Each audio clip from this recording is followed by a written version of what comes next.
ధర పడిపోయిన పరిస్థితులు కనిపిస్తూ ఉన్నాయి. మరి రాష్ట్ర ప్రభుత్వం అన్నది రైతును ఎక్కడ పట్టించుకుంటా ఉంది అని అడుగుతా ఉన్నా. ఇట్లా మిర్చి పంట అయినా అదే పరిస్థితి, ధాన్యం కొనుగోలైనా అదే పరిస్థితి. 300 నుంచి 400 రూపాయలు పర్ టన్ను రైతు నష్టపోయిన పరిస్థితి. మిర్చికి 11,800 రూపాయలు కొనుగోలు చేస్తామన్నారు. ఇంతవరకు ఒక కేజీ కొనుగోలు చేయాలి ఒక రైతు దగ్గర నుంచి.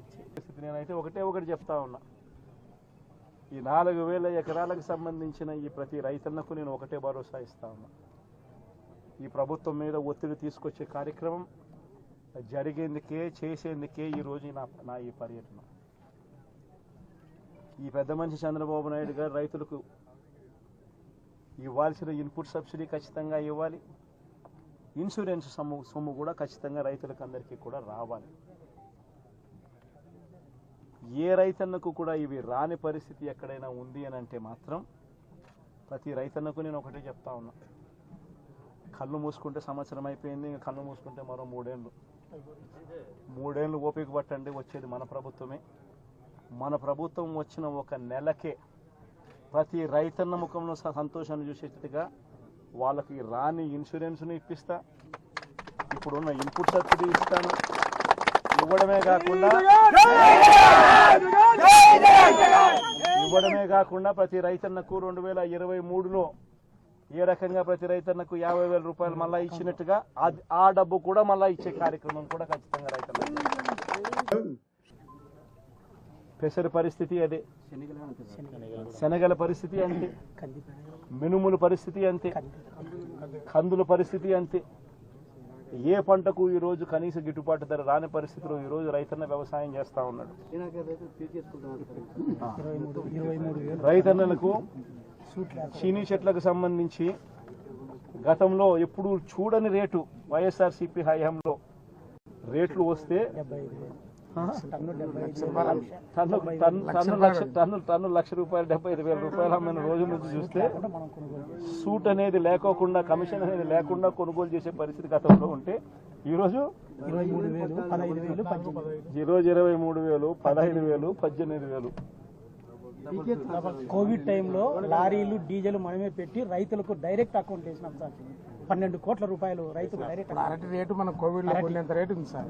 లారీలు మనమే దారుణంగా.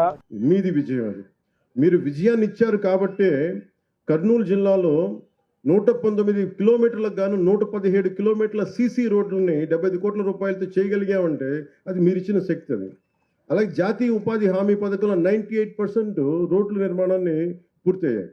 దీనికి మనస్ఫూర్తిగా కలెక్టర్ రంజిత్ పాషా గారిని మనస్ఫూర్తిగా వారికి నా అభినందనలు తెలియజేస్తాను. మిమ్మల్ని స్ఫూర్తిగా తీసుకొని అందరూ పనిచేయాలి అనేది నేను నా విజ్ఞాపన అందరికీ. ఇవన్నీ కూడా మన పల్లిపొండ కార్యక్రమంలో గ్రామ పంచాయతీలు మీరు చూడండి, ఫస్ట్ టైం గ్రామ పంచాయతీలకు ఇప్పుడు దాకా 100-300 లెస్ దెన్ చాలా తక్కువ డబ్బులు ఇచ్చేవాడు. మనం వచ్చిన తర్వాత గౌరవ ముఖ్యమంత్రి శ్రీ నారా చంద్రబాబు గారి నాయకత్వంలో ఎన్డీఏ కూటమి ప్రభుత్వం ఏర్పడ్డాక జాతీయ ఉపాధి హామీ పథకం కావచ్చు, పంచాయతీరాజ్ వ్యవస్థ కావచ్చు, పటిష్టం చేయడానికి ఆయన నాయకత్వానికి మనస్ఫూర్తిగా అభినందనలు తెలియజేసుకుంటూ, కృతజ్ఞతలు తెలియజేసుకుంటూ నారా చంద్రబాబు నాయుడు గారికి పల్లె పండుగ విజయవంతం ఏంటంటే ఒక బలమైన ముఖ్యమంత్రి, అనుభవశీలురైన ముఖ్యమంత్రి ఉంటే ఎంత బలంగా చేయాలో నాలాంటి వాడు నేర్చుకుంటాడు. ఎప్పుడు ఒక సీనియర్స్ దగ్గర మనకంటే అనుభవజ్ఞుల దగ్గర తీసుకుంటాం, మనకంటే అనుభవజ్ఞుల దగ్గర నేర్చుకోవడానికి నేను ఎప్పుడు సంసిద్ధంగా ఉంటాను. సో అలాంటి కర్నూలు జిల్లా పల్లె పండుగలో భాగంగా చేపడుతున్న ఈ కార్యక్రమాల్లో మొదటి స్థానంలో మన కర్నూలు జిల్లా ఉంది. ఇక్కడ అందరికీ కూడా నా ప్రత్యేక అభినందనలు తెలియజేస్తా ఉన్నాను. మీరు మారరే,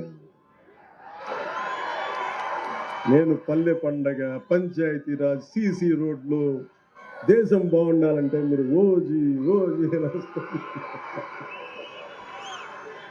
సరే కానివ్వండి, నేను ఏం చేస్తాను. మీ శక్తి ముందు శబరి గారికి కూడా చెప్తున్నా, బైరెడ్డి శబరి గారికి కూడా, నాకు కూడా వీళ్ళ శక్తి ముందు నా శక్తి కూడా సరిపోదమ్మా. వీళ్ళు గొడవ పెట్టుకున్నా నేను కూడా ఆగలేను, అందుకని వీళ్ళకి నమస్కారాలు తెలియజేయడం తప్ప. జన సైనికులు చాలా గట్టి వ్యక్తులు అంటుంటే, అంటే ఎంత గట్టిదనం లేకపోతే వీర మహిళల్లో కానీ జన సైనికుల్లో కానీ అంటే ఎప్పుడు కూడా గెలుపులో నేను మనుషుల్ని లెక్కించను. నేను మనుషుల్లో గెలుపుని విజయం డబ్బుని లెక్కించను. కానీ కష్ట సమయంలో నువ్వు ఎలాగున్నావు, కష్ట సమయంలో మీరు నిలబడ్డారు, బలంగా మమ్మల్ని అందరినీ నిలబెట్టారు. అని ఏం లేదు అంటే రోడ్ల మీదకి ఇక్కడున్న వేదిక పైన నాయకులందరూ తెగించి రాగలరు. కానీ వెనక మీరుండి మీరు బలం ఇస్తే 175కి మనం 164 సీట్లు కొట్టగలిగాము. 21 పార్లమెంట్ సీట్లు అంటే ఇది సామాన్యమైన విజయంగా దేశం తల తిప్పి చూసిన విజయం అది. అలాంటి విజయానికి మీలాంటి యువత కానీ మీలాంటి కమిటెడ్ వ్యక్తులు లేకపోయిన ఉంటే ఈ పాటికి ఇది సాధ్యమయ్యే పని కాదు. అంటే మీరు స్ఫూర్తి పొంది మాకు బలాన్ని ఇచ్చి ఇప్పుడు నాలాంటి వాడు కూడా పోరాటం చేయగలరు. కానీ మీరు మా వెనక నడవకపోయిన ఉంటే నాలాంటి వాడు కూడా ఏం చేయలేడు. అందుకని ఈ ఘన విజయం ఆంధ్రప్రదేశ్ ప్రజలకి, ఆంధ్రప్రదేశ్ యువతకి, ఆంధ్రప్రదేశ్ మహిళలకి.